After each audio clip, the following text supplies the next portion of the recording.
What's up, everybody? Hope you all had a wonderful Thanksgiving weekend. It feels like it's been forever since we've talked to you guys, but welcome to a new edition, a new week, and a new Monday episode of Morning Cup of Hockey presented by Bet365.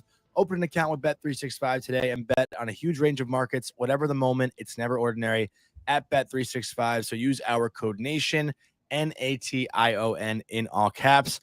It is a very exciting week here at the Daily Faceoff because starting this afternoon at 3 p.m. Eastern, our colleague and our friend and a guest on this show, Jeff Marek, is going live on the Daily Faceoff YouTube channel for the first time every weekday at 3 p.m.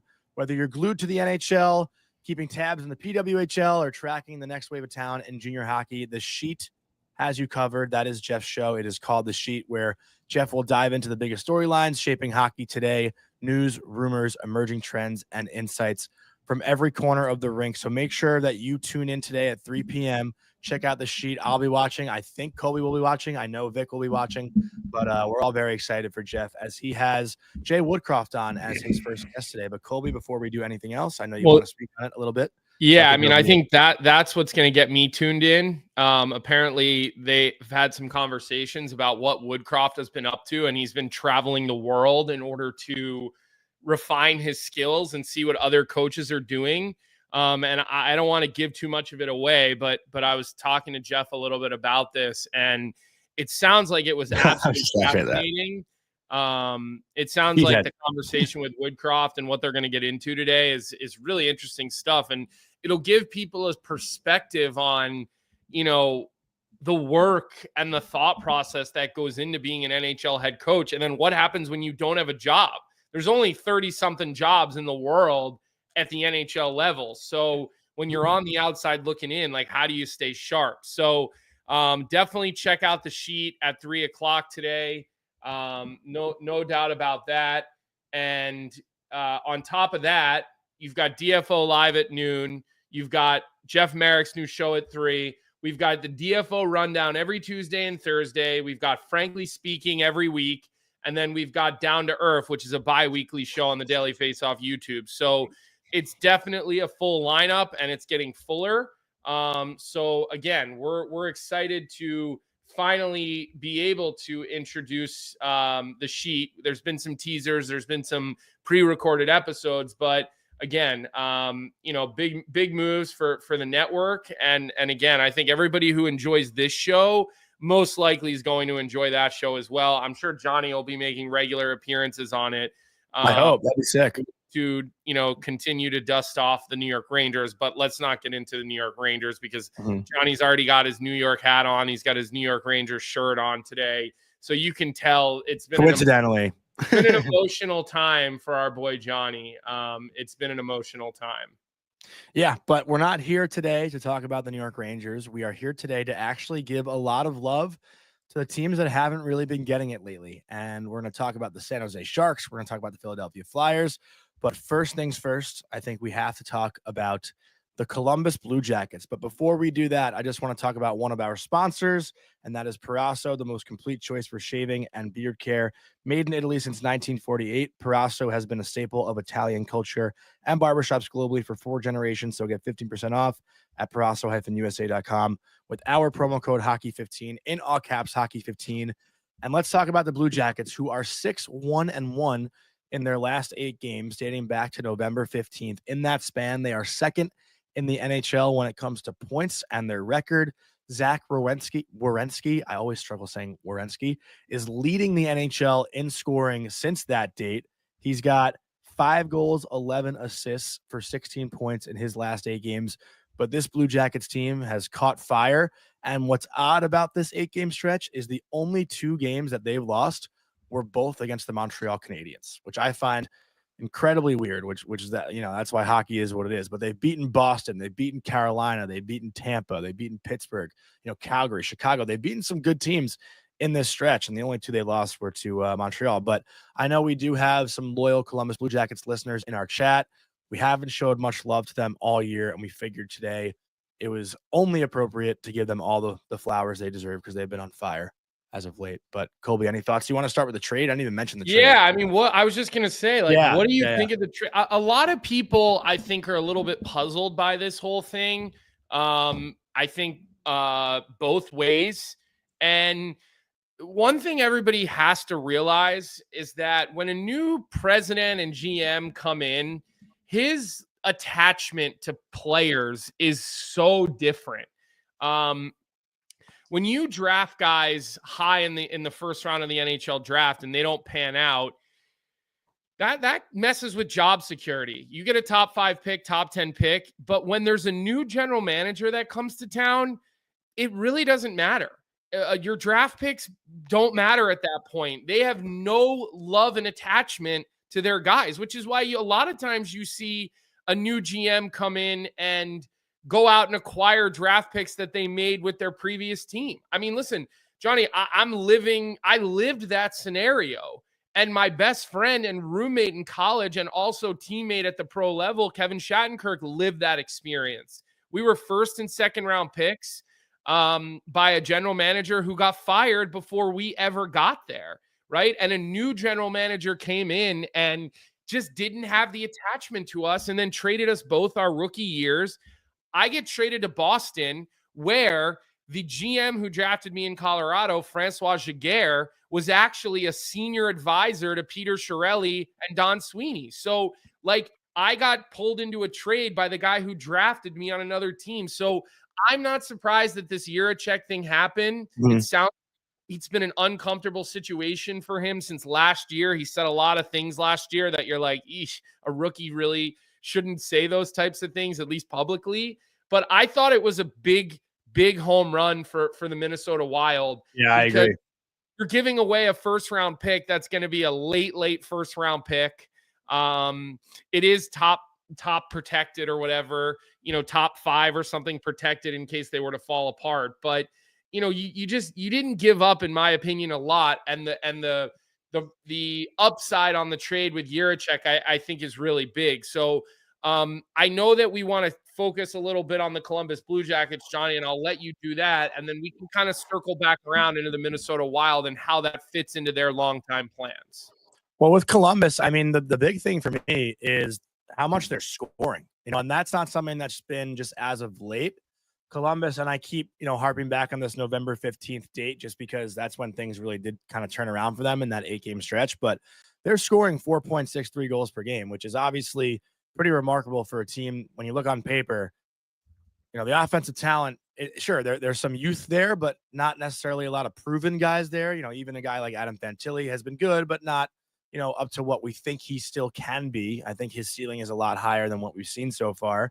But they have, a lot of guys that are putting the puck in the net. But then you look at these other numbers and you wonder if the success is sustainable, because Columbus is allowing 3.38 goals against in that span. Power play is only at 17.4%, and their PK, which is the worst or second worst in the league, but the worst part about their game right now, is 63.3%. So, like, anyone who's saying Columbus can maybe rally and, push for a playoff spot, I don't see that happening, even though, like, that last or second wild card spot in the East is the one that probably will be up for grabs. Columbus right now is just 2 points back of the Flyers. So, like, you have to put them in the conversation, but I really don't think it's going to be sustainable for them. I mean, that's just me speaking honestly here.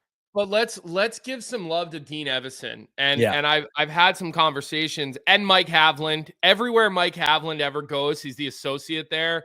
The guy, like, every team he's around, his teams perform. I think he's one of those assistant coaches that makes a huge difference on the bench. I mean, he's got cup rings from Chicago. He's won in the Coast, in the American League. I mean, he's literally won everywhere. I do have some bias towards him. I played for him when I was a very young kid. But look at the development of some of these young players. And obviously Zach Werenski, who, if you asked me 2.5 months ago, I would have said shouldn't be on the U.S. team. Really? I just felt like, I thought he was a lot. I said that a couple of months ago. Remember when we were talking about it? And I said, I don't remember you saying that.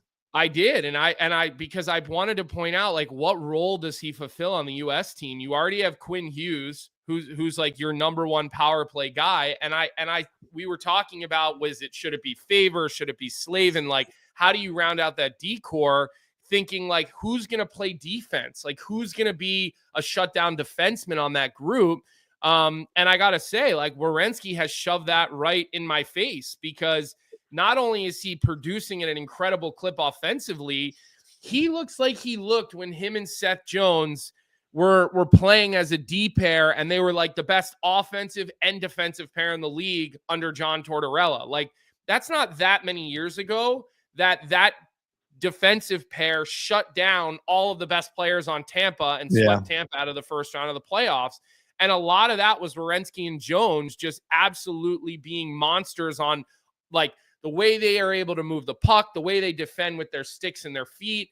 You know, the points are great, but I just think Werenski, in my opinion, again, completely solidified his spot on the U.S. team, which, again, you look at the mix, like Charlie McAvoy is an offensive roamer on that team. Quinn Hughes is an offensive roamer. Like, how many of those types of players can you have on the team, Johnny? You do need a mix of defensemen when you go against Canada, and it's McKinnon and it's McDavid and it's, you know, you start getting hit when it's Braden Point, and, you know, when Macklin Celebrini starts coming down on you for Team Canada. I'm just kidding. We'll get into that later. But, you know, I give Werenski a lot of credit. And then you look at Kent Johnson, who's kind of finding consistency in his game. I think Fantilli's still been a little hot and cold. Like, I don't think the consistency's been there for him. Even Cole Sillinger, he's finding a little bit more consistency in his game, right? So when you look at those things, how about Matthew Olivier? I mean, he's been a massive story for this team.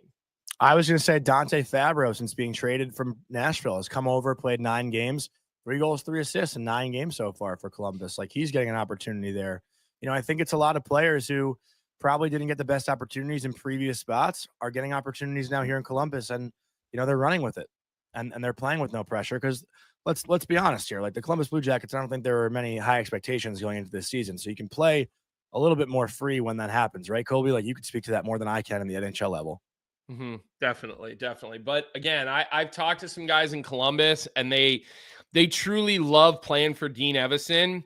And I was like, you know, because Evason always looks kind of angry and miserable, but apparently that's not how he is at all. Like, yeah, I spoke to Michael Russo about him, who does a great job with The Athletic covering the Minnesota Wild. Michael Russo did like a sit-down interview with after he got fired, right? He got fired, and it was like one of the best articles I've read, I think, like, in hockey. And you know, Michael Russo great. He really is great. Yeah, he is. He's a really sweet guy. One of the best writers in hockey, in my opinion, Russo. I think he might be number 1. Yeah, I mean, look, he can go up against anybody. I'll just say that.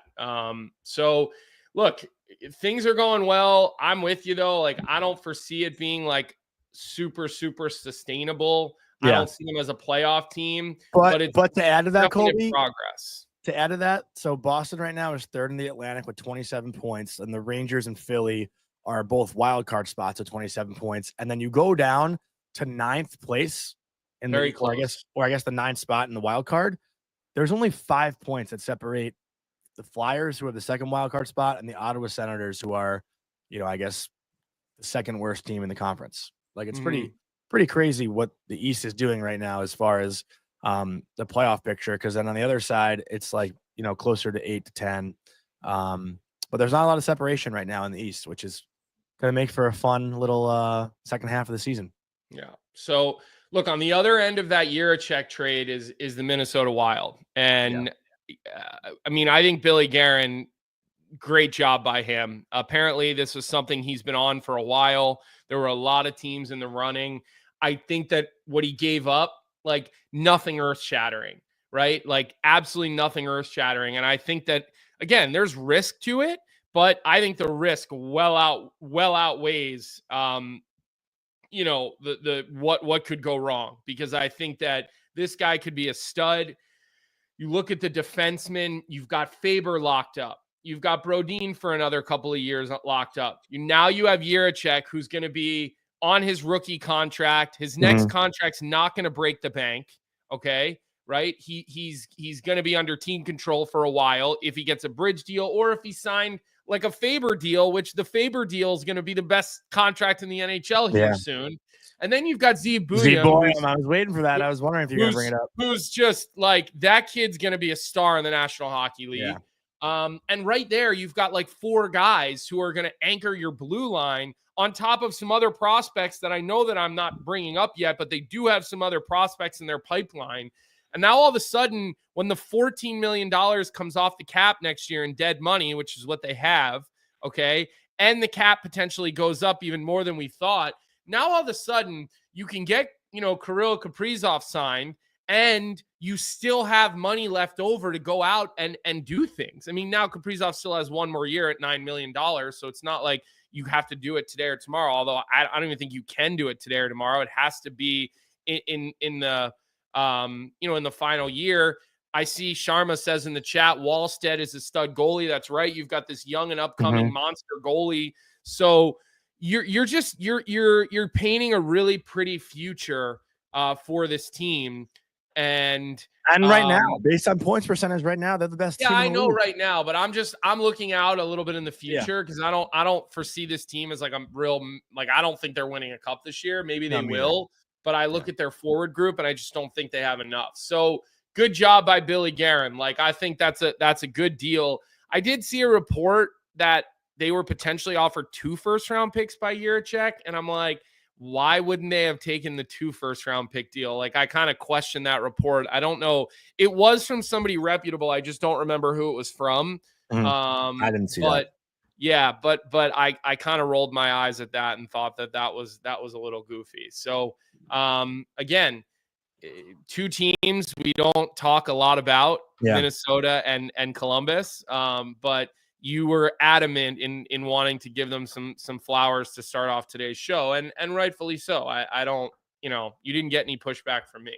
Yeah, well, it's also been exciting hockey. Like, Columbus has been fun to watch. It's not something that you're just like, oh, okay, like they're just squeezing out wins and they're not really scoring goals, and this team is sloppy. Like, they're actually pretty exciting. Like, they have a lot of skill up front. And it's been fun hockey. It's high scoring hockey, which is why I like it. I know you like it. They don't defend their net all that 2-1, 3-2. I'm all for the 5-3, 6-4. I'm all for those games. But that's all I really have to say about Columbus so far this morning. You have any final thoughts before we move on here to our next topic? I wonder what's going to happen with Provorov. He's in the last year of his deal. I think he's a guy that gets moved. I don't think he's a guy that they lock up long term. So I'll be interesting to see what happens there. Over the weekend and over the past week, Johnny, I've been getting into it with I've gotten it all year. With a lot of Flyer fans who are just, they take things so personally when I talk about Macklin Celebrini. And listen, anybody who's watching Macklin Celebrini right now there's no other rookie at the same level of Macklin Celebrini. And that's not to say Michkov is not producing 3 overtime goals he's had this year. Although Celebrini also has 3 game-winning goals this season, not at 3-on-3, but at 5-on-5, right? So you just look at what Celebrini's doing since he came back from his injury, and he's been able to play every night and get into a groove. I mean, he's playing 20 minutes a night. He's only got 2 points on the power play. So he's got 14 points in 15 games, and only 2 of them are on the power play. So most young players have to kind of find their game through the power play, which is how it's been for Michkov. And listen, power play matters. Being a power play merchant can get you paid and give you a long career in the National Hockey League. But I just don't think that these 2 rookies are on the same plane right now. And I see you in the chat, Dealey, about Jackson Blake. I completely agree. He's been good, and I'm not surprised based on watching him at North Dakota the last couple of years. But totally now, he's a sick team. Like right now, it's 1 and 2 in Calder. Like, if you're putting your Calder ballot out, everybody's going to have Celebrini and Michkov as 1 and 2. Everybody in Philadelphia thinks that Michkov is the second coming of Jesus Christ, and that's okay. I'm happy for them. They finally have a player to be excited about. But again, Celebrini's doing it 5-on-5. He's playing center against the best centers in the league. He's drawing first line matchups. He's leading the league in puck battles per game, winning puck battles per game as an 18-year-old. Remember, he just turned 18 years old, played his rookie year at BU as a 17-year-old. So I just don't see like, again, they're both the top of the echelon, Johnny, but in my opinion, it's really not that close. Like Macklin Celebrini is in a different category than everybody else. Well, it's what he's doing all over the ice. Like Michkov, I don't think is nearly as responsible defensively as Macklin is. And what you're asking of an 18-year-old, like you're saying, Colby, is the hardest thing probably to do in the NHL, which is defend. You know, like Macklin Celebrini has to go one-on-one in the corners defensively against guys like McDavid and McKinnon and all these players that Michkov doesn't necessarily have to do. And again, I don't want to sound like I'm taking any credit away from Michkov because he is fun to watch. Like he is he makes creative. top of the circles in. That kid does not look like a rookie. Top of the circles in. His playmaking ability is he had a slick little dish against the Rangers. He cut across the middle between his legs. Yeah, he looked good. He looked good. Top of the circles in the offensive zone down, the kid is a special player. But we're talking about a 3-zone player in Celebrini. Like Brendan Clark tweeted at me this weekend, who's Gordie Clark's son. Brendan Clark worked for the Rangers for a while and jumped right in to defend, the flack that I was taking about Michkov. And it's like, it's not apples to apples. It's not. And you just look at, I saw the clip over the weekend where he strips someone in the neutral zone and then he sets up a play on, for a game-tying goal or a game-winning goal. And I see your comment, Zach, to be fair, Celebrini being a center required to be more defensively responsible, but it's not even defensive responsibility. It's winning puck battles. It's breaking up plays in the neutral zone. It's the ability to carry the puck up and through the ice. It's the ability to possess the puck in all 3 zones. Like you're talking about a Crosby level player as an 18-year-old in Celebrini. And you're not talking about that with Michkov. I know Michkov is offensively, again, the kid has been sensational. I'm not saying anything poor about this guy. I'm just saying the other guy's better. And it doesn't even have to be like one or the other. Both guys are incredible. The problem that we're having is if you talk about one, that's not Michkov. Yeah. Everyone has their hands up. Like, right. I complimented Cutter Goche. Well, the Cutter Goche thing makes more sense because of the Flyer situation. But if you compliment a rookie that isn't Michkov, Flyer fans just come and attack and say, what about our guy? What about Michkov? Talk about him. Well, if you say you like apples, that doesn't mean you hate oranges. You can like both. Yeah. I mean, gotta get this win with a decent comment. Would you rather have Crosby or Kane? Like, if you're comparing Crosby to Macklin and Kane to Michkov, I'm assuming that's the comparison. Like, I think anyone would pick Sidney Crosby any day of the week. Yeah, you would. And I'm a big Kane guy. It's not even a debate. It's really not. And that's just kind of how it goes. So, look, I think that,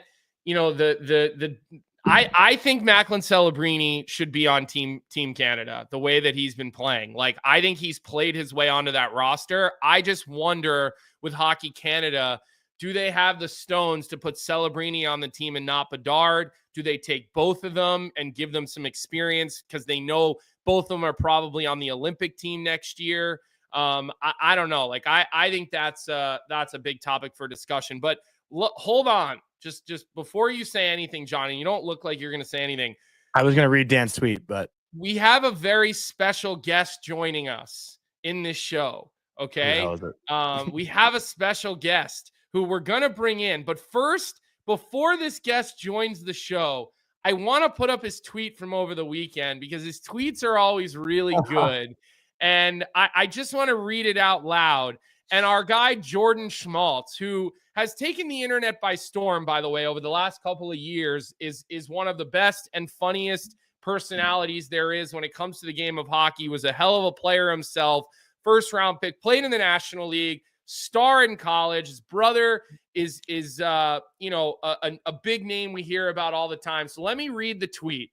Jay Lazzie is the Nancy Pelosi of the New York Strangers. Whether they are paying you, fella, whatever they are paying you, fella, it's not enough. Polishing turds, sticking up for guys on the trade block, building up guys in slumps. This is Cold War level propaganda.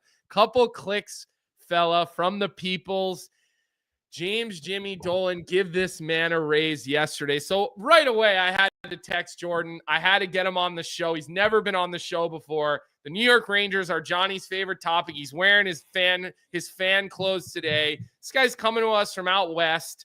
So bright and early. So we thank you for your time. And I just want to say this to you, Jordan. Johnny thought you were giving him the most beautifully nice compliment in the world. I didn't read it that way. I did not read it that way, Jordan. I will give you the floor and let you explain. Well, first of all, boys, long-time listener, first-time caller, so I appreciate you having me on. It is early here. It is 7:25 in the morning. We're coming off the Turkey Day special. So in saying that, though, no, I was that was funny, man. I was it was like a backhanded compliment. You know, Colby was just like kind of chirping him a little bit, but at the same time, it's like this guy's doing the Lord's work because he's at every game. He's throwing out tweets. He's having these guys' back. He is a fan at the end of the day, but it's like with the Rangers, boys, are they going to make a move or are they just going to let this thing kind of just snowball and see where it goes? I mean, I think they need some help, Johnny. What do you think? I've given them some shit too, Schmaltz. I've given them some shit. So don't make it seem like it is all sunshines and rainbows. I know Colby likes to paint me in that picture. But what is funny, like I read that tweet and people know this about me. If you don't know me, you don't know. But I'm not a political person at all. So like like Nancy Pelosi thing, I didn't know if that was good or bad. And I retweeted it. I quoted it and I was like, kind words. Thank you, People's Insider. And I had some friends like, dude, he's fully chirping you. And I was like, oh, fuck, really? Like it sounded pretty nice. Yeah. Well, there's some nice things in there. Yeah. I thought so. But I'm happy we're clearing the air because I was like, wait, I thought like we were boys. Now he's chirping me. Like, what the fuck's going on here? You know, I was unsure what to make of it. But dude, the Rangers have been struggling. And tonight, honestly, I didn't want to talk about the Rangers so much on today's show, but I'm pretty scared that they're going to get smacked by the Devils tonight at MSG. Like Devils are playing well. You guys doing a hockey night in Scottsdale tonight? We were thinking about it. I think we're gonna rip a pod tonight, but that game's on NHL Network, right? Is it at MSG or is it over on the other side? MSG. Okay. Yeah. Ooh, I don't know here. We'll see what's happening. How about that? You know, that play on the back door the other night, Mika's struggling too. I wanted to ask you, bro, like, do you think they'll move one of those guys? Like, do you think they'll move Zibanejad, Kreider, or is it kind of locked in? No. I think if someone's going, it's Trouba, but I don't know who's going to take him. I don't think Kreider's going, and there's no way to move Mika. He has a full no move. I don't see him waving that. So I think it's all just, bluff. Yes, kind of smoking. And what do you think about that, Jordan? Like when a GM, and we saw it with Barry Trotz, and we kind of saw it with Chris Drury, in my opinion. I just am not a fan of these like empty rumor threats when players have no move clauses. Like if I'm a guy who they're saying that about and I have a no move clause, like that just makes me dig my heels in even more. I'm not somebody that would respond well to those sort of empty threats that I think we've seen with some of these managers as of late. But what's your thought on that? I mean, you've been in this game. You've been part of situations. You've done the training camps. You've been drafted. Lived it. How are you? I thought, well, first of all, with Barry Trotz, when, he came out in Nashville and said, if we don't pick this up, we're going to have to start moving guys. Well, Barry, in all fairness, and I respect him, he's a Stanley Cup coach, great GM, and a guy that's, building that organization in Nashville back up. And he was a guy at the start there from, the grassroots in Nashville. But it's like, where are those guys going to go? Who you trading? You brought in Stamkos. You just signed UC Saros. You have Yossi. You're not going to move him. Philip Forsberg's one of your better players. Ryan O'Reilly. Stamkos, Marcia. So these guys, they all have no move clause, and you throw Brady Shea into that mix. It's like, is it a threat or is it just kind of just getting out there and like, kind of getting some attention around the team? Like, oh fuck, we might have to pick this up a little bit. But at the same time, it's like, that kick in the ass, you can't move a ton of pieces there. And same with the Rangers. So it's like, I don't know, man. I think in terms of a tactical move, sometimes managers or coaches, they want to get out there and maybe throw something in the media that, kind of gets their players' attention. But at the same time, it's got to come internally and it's got to start with the players to actually fix it, along with the coach for sure. But are you really going to be able to do a whole lot, especially with veteran players with NMCs? Sounds like hot air. Right, sounds exactly. Like hot air. So, I was laughing at that. I do actually want to just flip it back really quick though and ask you about Jacob Trouba, because I know you and Yep. Robbie love to do your Trouba bits.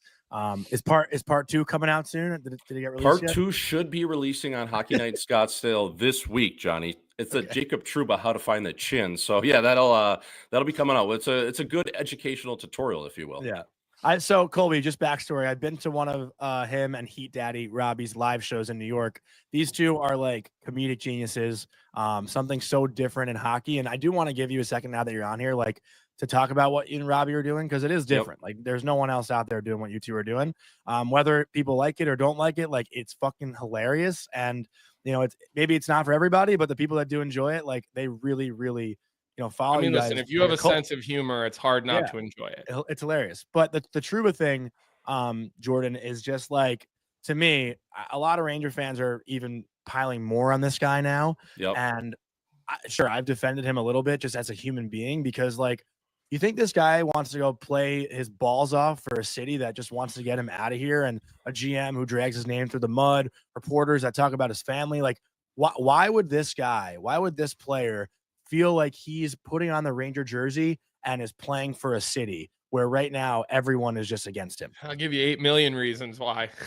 Yeah, but let's be real here. Let's talk about the human effect. Yeah, I don't know, man. And especially in a guy like his playing style, his stature. He's a captain, and he's a guy that's willing to put his body on the line every single night. He's fighting Josh Anderson the other night. I mean, he's kind of go up a little bit in weight classes there in terms of a guy that really knows what he's doing when he's throwing both ways, as I would like to call it. But yeah, man, it's hard. I'm sure it's weighing on him. Obviously, I think in the same light, though, it's like if you want to move on from that guy, like whether you like his playing style with the puck, without the puck, boys, he's one of those guys that is a throwback. You don't find a ton of defensemen that are willing to play the way he does, the way he hits guys in the middle of the ice, the way I like to say he finds the chin, but it's somehow, he's able to do it with his wing down and really capitalize on guys in vulnerable spots on the ice, where it's like, if you're on the ice with Jacob Trouba, you have to know where he is at all times, because he's a guy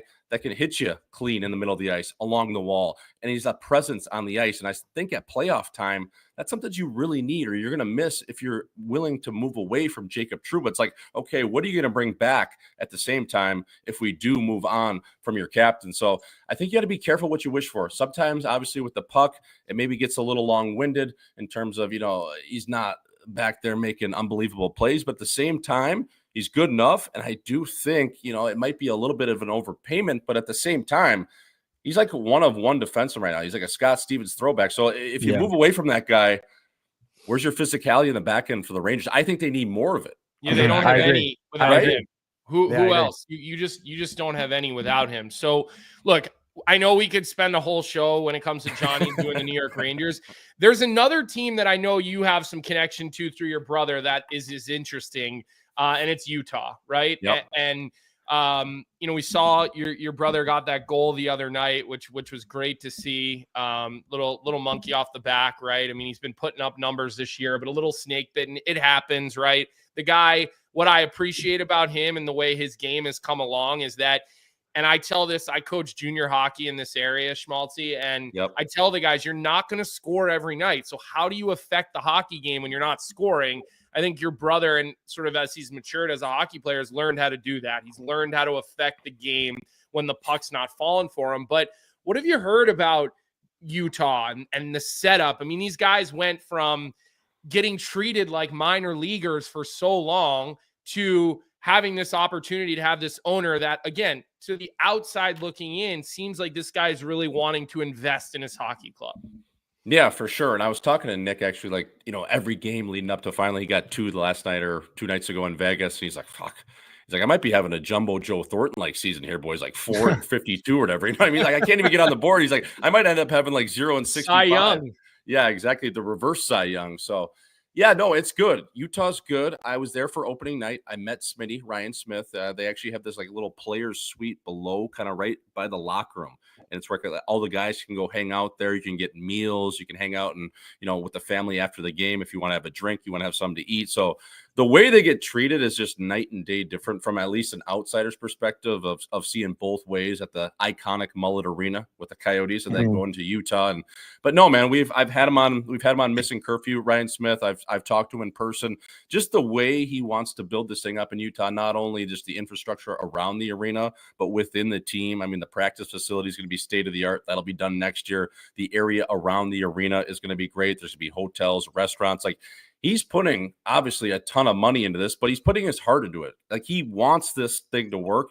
He knows it's going to work. And at the same time, he wants to give these guys every resource they can to be successful, along with the Jazz to it. So it's a really cool, just team family feel there, especially with both teams he owns. And yeah, man, he's just a cool guy. And I think, it's a breath of fresh air for those guys, especially coming from Arizona. Like, now they're actually in the National League. Before they were, maybe we call it AAA ball or the AHL, the way they were getting treated. So it's cool. And I think it's a young, exciting product. And you know what? It's a guy that didn't give me maybe my chance, or I didn't deserve my chance in Bill Armstrong being the head scout in St. Louis. I think he's done a good job there. People say what you want about him, but he's drafted well. And a lot of these guys he's hit pretty good on in terms of Gunther and Cooley. And so it's exciting there. I hope Nick re-signs and kind of builds that thing up, and we'll see where the hockey club goes, boys. You think they make the playoffs? I don't think so. I think they're too banged up right now. Durzee's out. They got a couple other defensemen out, and their goaltending situation right now is a little bit iffy. But I think they'll be sniffing. I think they'll be knocking on the door. I think they're probably a year out, though. Yeah, Marino hasn't come back yet either, right? I think he's always been an underrated defenseman. Yes.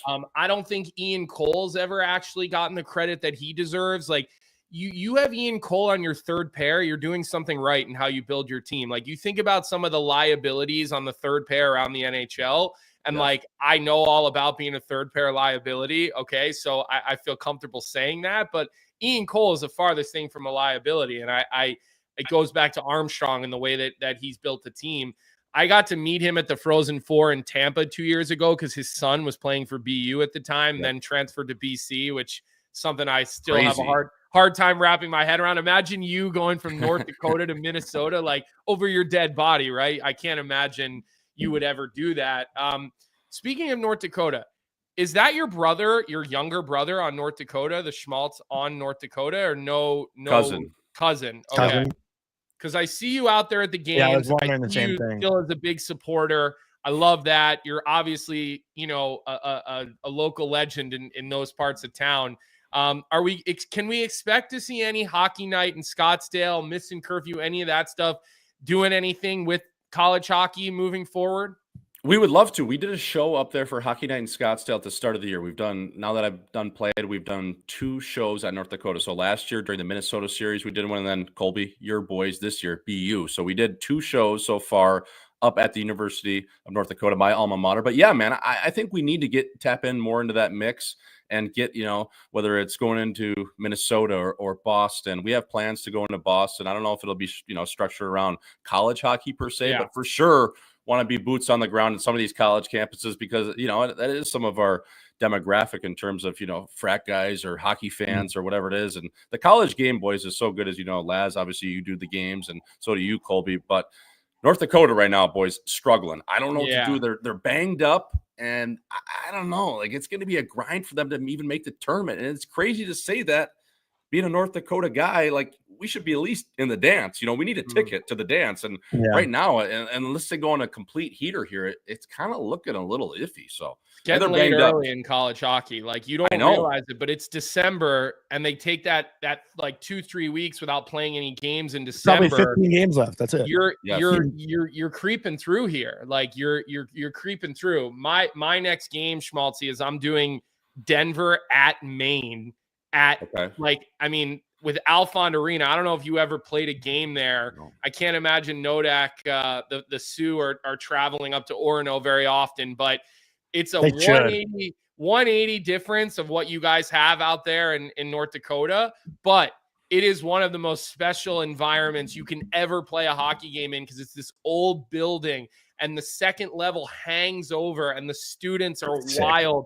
Not an empty seat in the building. Like, it's an atmosphere I think you would really appreciate. So I can't wait to do that game here in a couple of weeks. Yeah, that'll be sick. And you said it was Denver too, right? Yeah. Which is a big time matchup. Yeah, my boy David Carl. I love David Carl to be, boys, is like if you're looking at the next guy, He should never leave. He should never leave.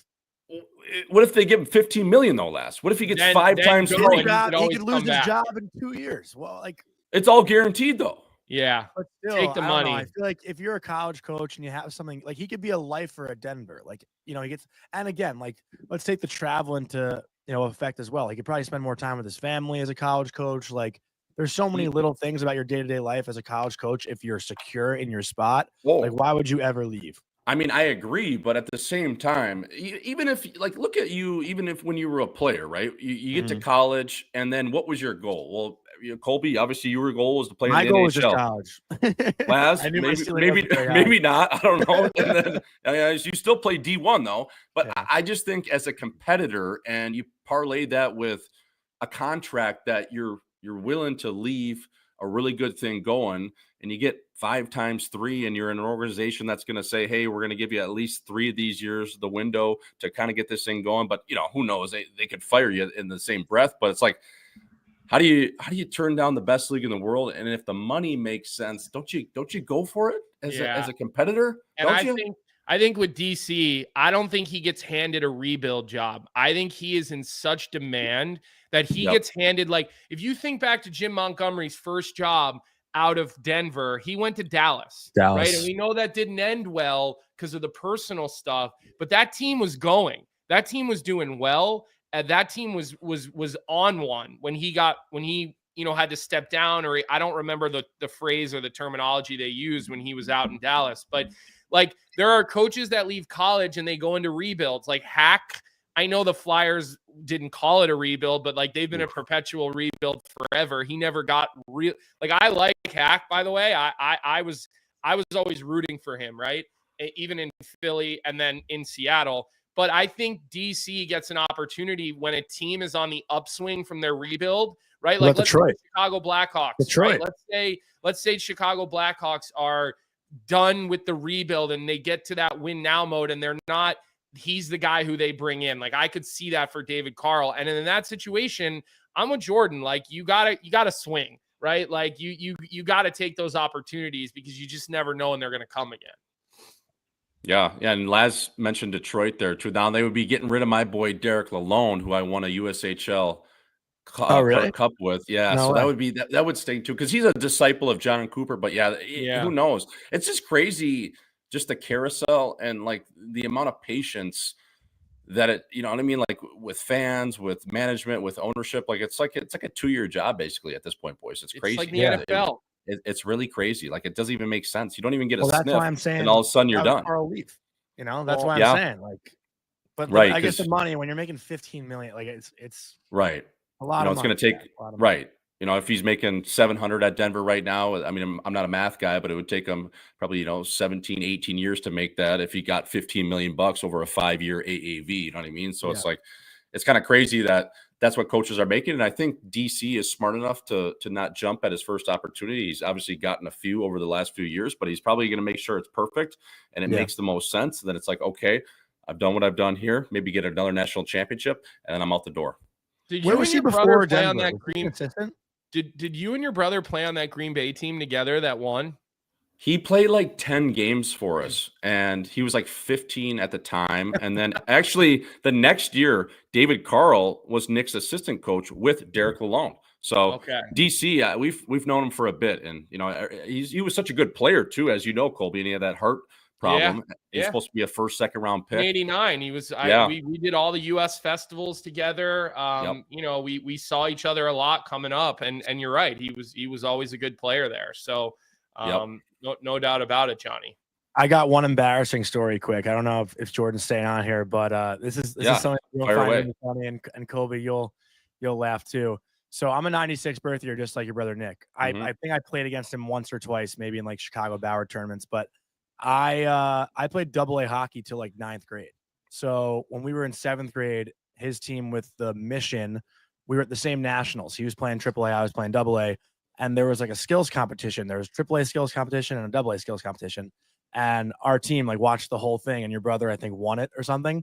And like literally the next game, like all of me and my teammates are taping our stick with the candy cane. Candy cane that Nick has. We're like, this kid's fucking nasty. Like, we're just like huge fans. We're like 13 years old. Everyone's friending him on Facebook after. Like, that was so funny. funny. What we did with the kids who were sick when we were younger. But 100%. Well, I don't know if you remember their line there in Chicago, Laz, for 2 years was Nick Nylander, and Christian Dvorak. So sick. I mean, look at that line, boys. Like, not bad there. You could just tell, like, at a young age, like, there's just certain guys that are just different. I mean, it's just they're just different. So, all right, Jordan. So, look, before we let you go, I want to kind of talk, like, you're everywhere now, right? Yeah. Like, obviously, we know about Hockey Night in Scottsdale. You know, I'm dropping Butter Golf in the chat right now so people can check out Butter Golf and look at that a little bit. But so are you a full-time member now with with Missing Curfew too? Or are you like kind of come in and come out? Or are you full-time with those guys now as well? Yeah. So me and Brad Richardson joined the squad this year, and we'll do like every other week. So I'll go on probably 4 episodes a month out of the 8, and then Richie will do the other 4. It just kind of depends on the guest. It depends on how they line it up. And then, you know, we do the fella tours. We're going to the 4 nations. So yeah, it kind of just depends on the week and the guest. And then Obi kind of dials the city. He's like, hey, okay, you know, Swish, you're going to go this week. Richie's, you know, you're going to be on the taxi squad this week, or your healthy scratch. Take warm up here, get a good bike in, you know, and maybe get some, you know, some curls in, and then hit the shower. So that's how they kind of have it lined up right now. But it's honestly, it's been good. It's been a lot of fun. Obi is so funny, and obviously Uppy, I played with him in St. Louis, and he's actually gained his step somehow in his 40s. So because he had kids, and they're just energizing him. I mean, I remember like being a college player and Uppy being in Philly. Yes. Like being a freshman at BU, and Uppy was on his run on the Flyers, and like going out with some of those guys on some nights down in like Old City in Philly, like him and Richards and Carter, and like just being like, holy shit, like these guys are maniacs. Like I was like, whoa, college is like absolute child's play compared to how these guys can run. I mean, Uppy's got stories for days, like as good as anyone. Yeah, I mean, that guy's like, he's like the Mick Jagger of hockey. You know what I mean? Like that's how he runs. So it's pretty cool. Hey, are you boys are you going to be in Chicago for the Winter Classic or no? I will. I'm going for Bleacher Report though. Okay. I don't know. Yeah. I think our show will be doing some stuff around 4 Nations. We did All-Star Game last year, so TBD. You know, I'm sure we'll have a presence there. Maybe it'll be Jeff Merrick with his new show. I'm sure Frank will be there as well. So we're kind of the we're kind of the American League squad. You know, we warm everybody up in the morning and get them ready for DFO live at noon, and now the sheet at 3. So we'll see about that. I don't know the answer. I assume you will be there. Yeah, we're going to be there. We're going to do a show at the Barn Hockey Bar. Sick bar. 12:30. Yeah, so that'll be on Monday before the Winter Classic. And you mentioned Jeff Merrick. He was actually a guest at our show in Toronto, and he got off the stage. And I mean, boys, this was like, these people in Toronto are just absolute mutants. I mean, the way that they came out and showed out for Hockey Night in Scottsdale, after Merrick got off the stage, he's like, these people are insane. I go, oh yeah. They're like throwing stuff on the stage. You know, they're kind of pounding their chest like it's Wolf of Wall Street. So it was cool to have him there though, because I think it was his first live event, obviously, since he's been back in the fold. So it was cool, man. He's so good though, as you guys know. He's unbelievable. So yeah, it's cool to have him. Big ad for the network. It is. It really is. He's a big ad for our network, and we've been talking and building his show up, and it goes live today. So we're definitely excited to see that. So, all right, man, look, now that we know you're willing to get up at 7:30 in the morning, Johnny, I got one more. Don't let him go yet. Yeah. What do you got, baby? Go ahead. What do you got for me? This is for J-Rock. We have a very loyal St. Louis Blues listener in our chat, and he actually wrote, was always hoping to see Jordan playing in St. Louis. Sorry, it didn't work out here, man. Want to express that to you. But also, I want to ask you too, like you were, a part of that Cup team. You played 20 games in that 18-19 season. Like, what was your favorite story or favorite thing that you have from being in that locker room with the team that won the Stanley Cup? Yeah, so I made the team out of camp. I lived there until probably February. It was like right around the All-Star break. I was on the ice for that Bortuzzo-Sanford scrap. And then one of my longtime roommates and best friends, Jordan Binnington, finally kind of got his call up. we were roommates together for 2 years in the minors, and he would kind of, obviously get jacked around a little bit. You've obviously heard the stories of Marty Brodeur trying to send him to the coast, Binner saying no. I was in the room for that. I was at our apartment in Arlington Heights, Illinois, when we were playing for the Chicago Wolves. I remember that. I'm like, did you just say no to Marty Brodeur going down to the coast? He's like, yeah, fuck, I'm not going to that league. It was like, but it was year 5 in his defense, and he was playing good. But they were just trying to get him out of the fold. They bring in Billy Husso. They brought in Phoenix Copley. They were just always at that time just trying to get rid of Binner, and he was like a cockroach. You just couldn't kill him. So you fast forward to that year, 2019, in that January, where he won his first game in Philly. I think I might have been a healthy scratch for that game. But yeah, I just remember just the amount of good players on that team. And once Chief took over, because I had him in Chicago, I was like, okay, this thing.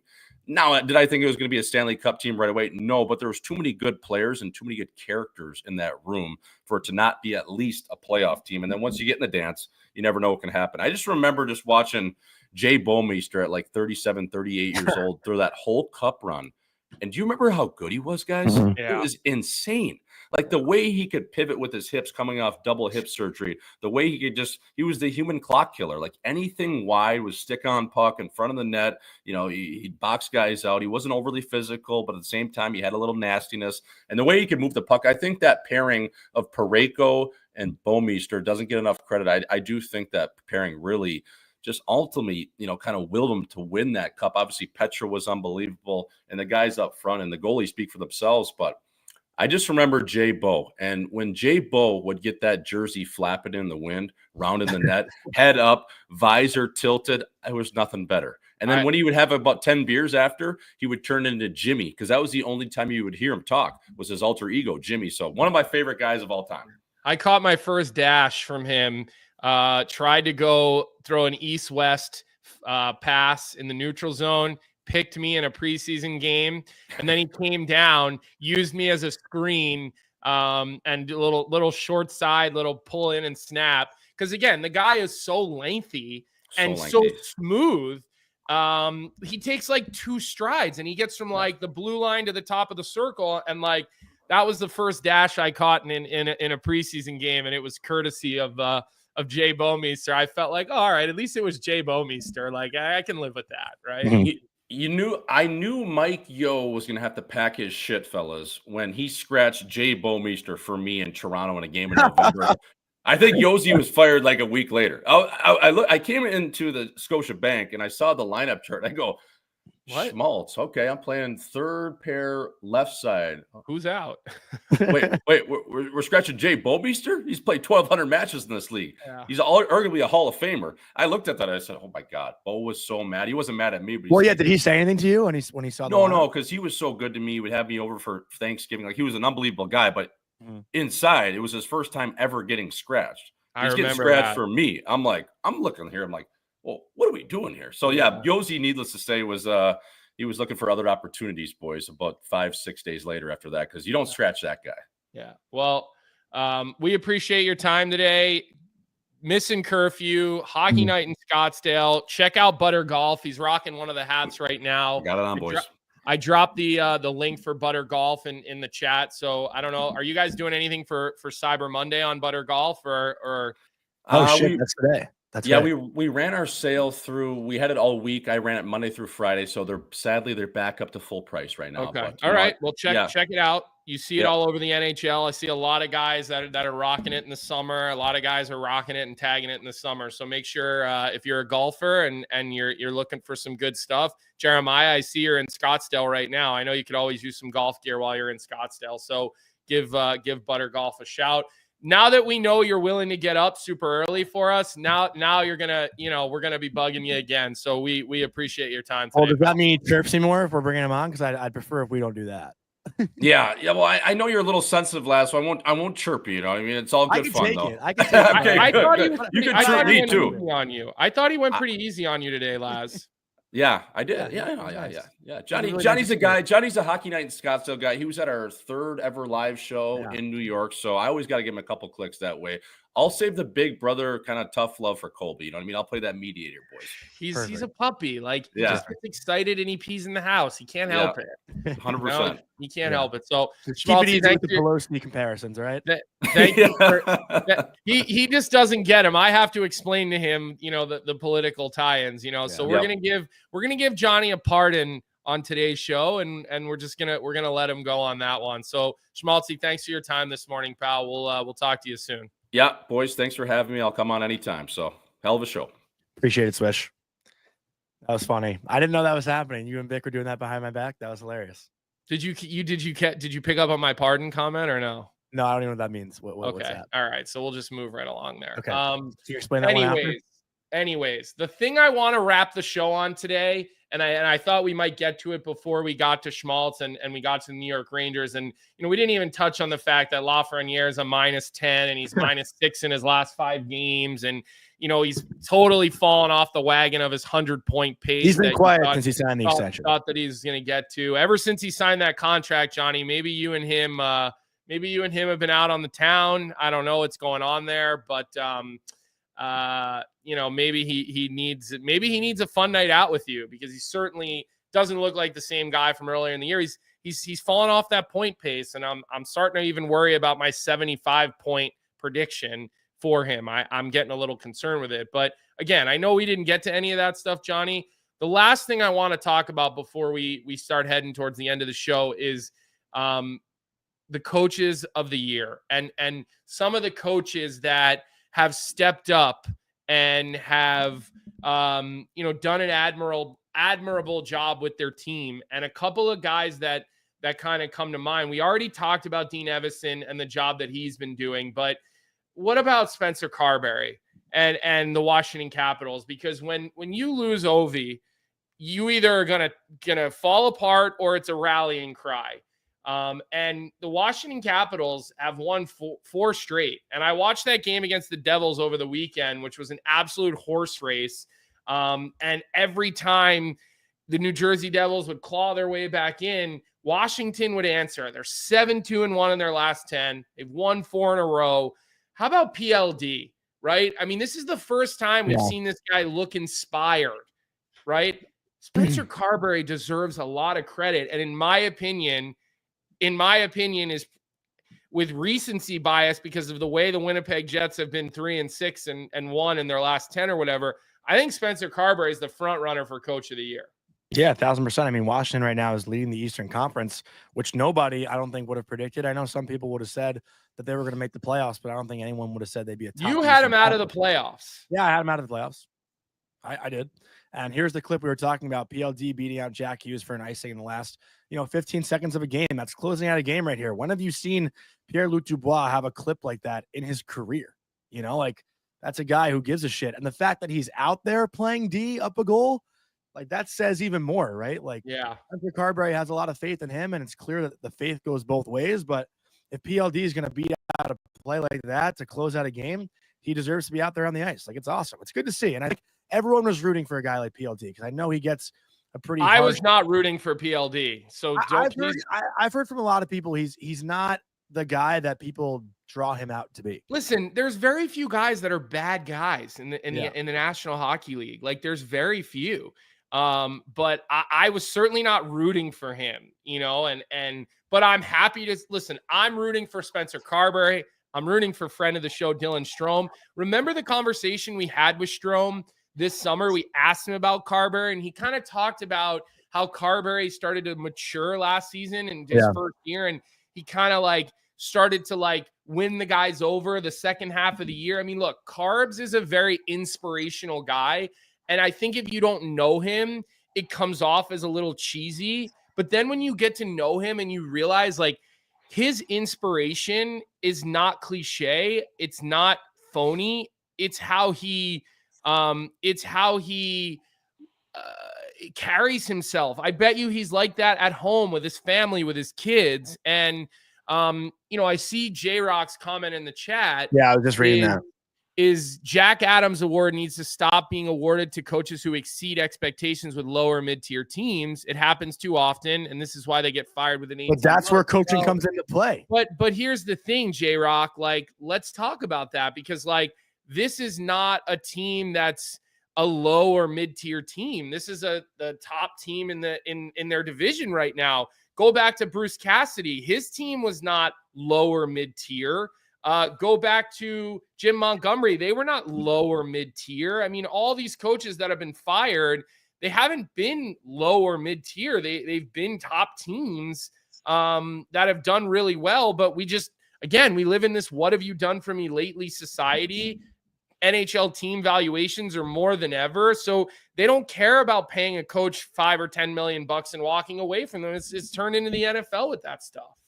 Yeah, and I'm seeing a couple different comments. J-Rock did say after there's a few expectations or a few exceptions to that, but overall it's awarded to overachievers. But like, how else would you hand out that award?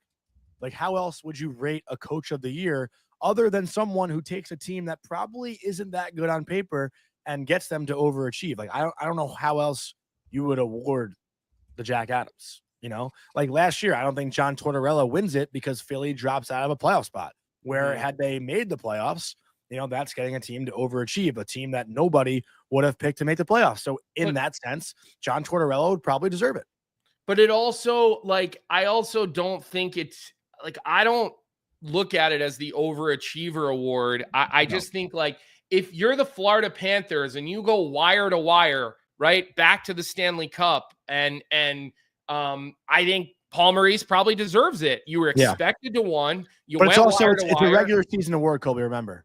And you won. Yeah, okay, I understand that. Let's say you won your division or you won the league or whatever. Like, good point. Thank you for that. That's an important. It's an important note. It's an important note and an important call out.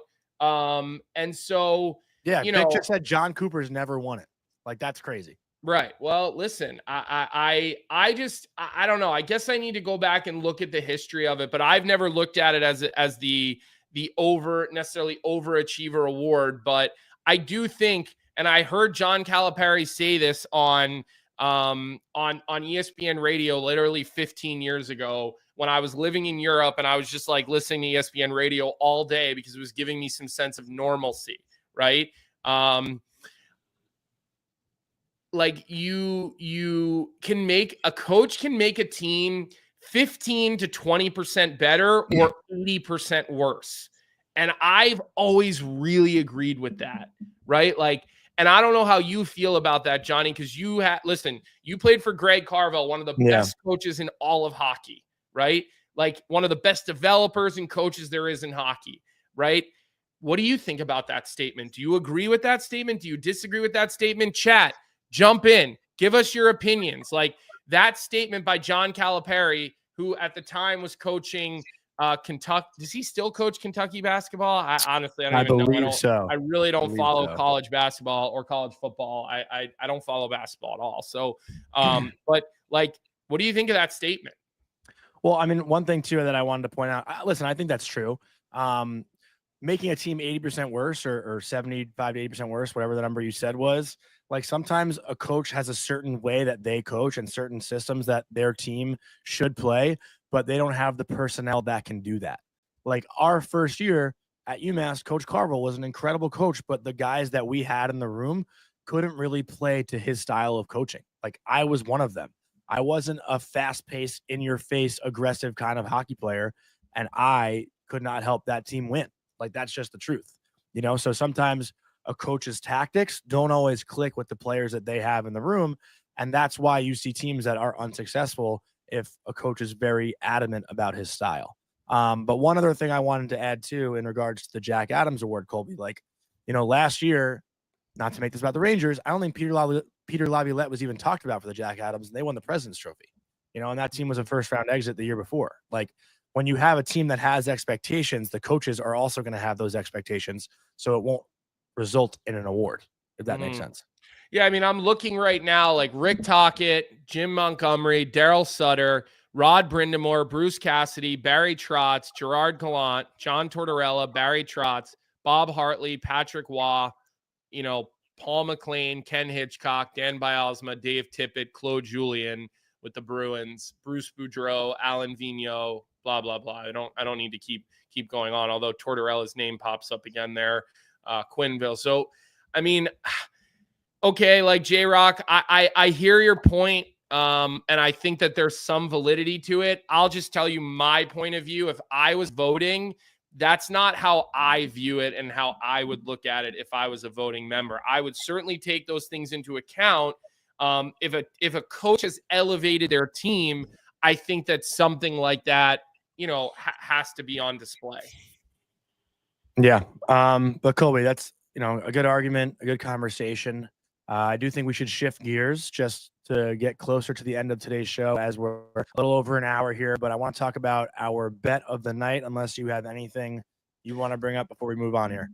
I did just want to hit one more topic, and it was an article that Frank Saravalli wrote over the weekend, and I just tried to put it in the chat, but it says this comment has failed to post to the Daily Faceoff. I guess we got to see Vic. I don't know if you can put that in the chat, maybe through YouTube or something like that.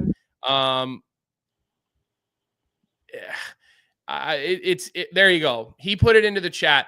Here's all I want to say about this. I want everybody to try to read this article, and then I want to talk about it tomorrow. I want to dive into it. And the headline of the article was sounding the alarm on the state of hockey in North America. And it's a really, really well-written article. There's a lot of factual data points in there.